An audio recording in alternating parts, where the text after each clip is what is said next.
Hi, I'm Chef Deborah.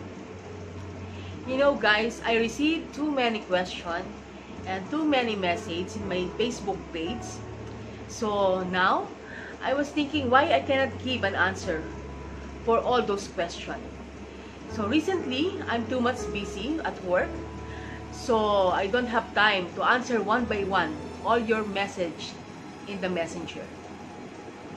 So now I was thinking maybe I can make a video like this, and I will call it Q&A with Chef Deborah. All the beginners out there who want to learn baking. For all the beginners, this video is for all the beginners, intermediate, or whatever. Even you are professional chef or pastry chef, maybe you can learn something also with this one, because everybody is different knowledge and skills. You know, everybody said, nobody's perfect in this world. Right? Do you agree? Yes, nobody's perfect in this world. But in baking, you must to be a perfect. To get the right output and the good output of your baked products. You understand what I mean? Because baking is very different in cooking. Only one little mistake in baking, all your baked products will be failed or will go to the garbage. Especially, you have to be exact in measurement, in weighing your ingredients. Proper mixing procedure, it's very important. The timings, the way how you mix it, it's very important. The temperature of your oven, the temperature of your room or your baking facilities, the ingredients that you are using, the quality of all the ingredients. It also, there is effects. If you miss something, what is called in recipe, everything will be failed. Guys, even you are professional chef, even you are pastry chef, even you are the executive chef or whoever you are, you can make a mistake also. Me, as executive pastry chef, and I'm working in the research and development, in product development. This is my job, to experiment new recipe, to experiment new products for my company. But still, I'm working with trial and error until I reach a good product, until I get the right recipe, because that's my job. This is experimental. So if you are a professional chef, you are a beginner, intermediate, or whatever who you are, that who want to learn baking, even a home baking mom, listen to me. Maybe you can learn something from me. Okay? So I will proceed now to the number one question that I received in the messenger. Okay? So, somebody asked me, Chef, can I use salted butter if I don't have unsalted butter when I was baking? Yes, you can use salted butter, but if the recipe calls you have to put some salt, you no need to put any salt on this recipe because you already use the salted butter that contains already a salt. Okay, you understand? Number two, somebody asked question, Chef, how will I know if my baking soda and baking powder is still fresh? Okay, you will know if your baking powder is still fresh. You have to put in bowl warm water, 1/3 cup of warm water, and you have to put 1 teaspoon of baking powder. If you see that your water creates bubbles, means your baking powder is still pressed. And then, for baking soda, you have to know if it is still pressed. Put in one bowl a 3 tablespoons of vinegar. Okay? And then add 1 teaspoon of baking soda. If you see it pieces or there is a hissing sound coming from that soda or from that solution, and then there is a creation of the bubbles also, means your baking soda is still fresh, so you can use it. Okay? Next, somebody asked me also, what is the difference of cake flour, all-purpose flour, and bread flour? Okay? They are asking to me, he's asking to me if he can use a bread flour in making a cake or a carrot cake. So I will explain to you, okay? Bread flour is higher in gluten content or protein content.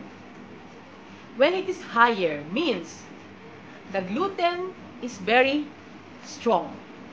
Okay? It is 14% the gluten content of bread flour. So, that's why they call it bread flour. Means you can only use this one for baking breads. Okay? And then, we have the all-purpose flour. All-purpose flour is in the medium. It's the medium gluten content or protein content. Meaning to say, if you are using in cake the all-purpose flour, it can be used also. And it can be used also for the bread. Okay, that's why they call it all-purpose flour. So the gluten content of all-purpose flour is 10 to 12%. Okay? And then the next, we have the cake flour. So when we said cake flour, this is the least of the gluten content. The lower the protein content of this cake flour. That's why our cake is very light. We cannot use this cake flour in making bread. It cannot. Okay? The gluten or protein content of the cake flour is only 6 to 8%. Okay? Always remember that. Okay? For example, you're making a cake. Chiffon cake. Okay? Chiffon cake requires a cake flour in the recipe. But when you open your shelves or check in your kitchen, you don't have any cake flour out there. But you have all-purpose flour. But you want your cake to be lighter because it is chiffon cake. So what you need to do, I will teach you some tips, okay? Okay. All-purpose flour plus cornstarch, you can make a cake flour. And how? Okay. In 1 cup of flour, 1 cup of all-purpose flour, remove 1 tablespoon in it. Remove 1 tablespoon in 1 cup of all-purpose flour, and then add 1 tablespoon of cornstarch or corn flour. So, now you have a 1 cup of cake flour. You understand? Try it, and you will believe me. Okay? Do it in your home. Another question that I received. Why my cake is caved in after baking? You know the reason why your cake is caved in or falls down in the middle? It's because maybe the temperature of your oven, you need to calibrate, is not accurate. Number 2, you are baking but you are opening the door of your oven. So if you are opening the door of your oven and you are excited to see how it looks, the cake inside, if your cake is cooking already, or cooked already, if you always opening the door, the temperature will be lower because the hot going outside and escape in the door of your oven. This is the one, another reason. And then, another reason, maybe your cake is not yet cooked in the middle. So you have to check also with the toothpick. Okay? You understand now? And then another question. Chef, can I use brown sugar if the recipe calls white sugar? No. 100% no. Why? Because as I've told you, what calls in the recipe, you have to follow. Because there is an effect. There is an effect, I mean. If you change your sugar into the brown sugar, there is a big effect in your baked products. You cannot get the right output. You cannot get the good products. Okay? You cannot use also icing sugar if you don't have any sugar. If you don't have granulated sugar at home. It cannot. Especially if you are a beginner. But for me, for example me, I know the tricks. I know how will I handle if I change something in the ingredients. Because I already tried and tested some of the ingredients. For example, no butter, I put some oil. For example, no shortening, I put some butter. I can handle this some changes.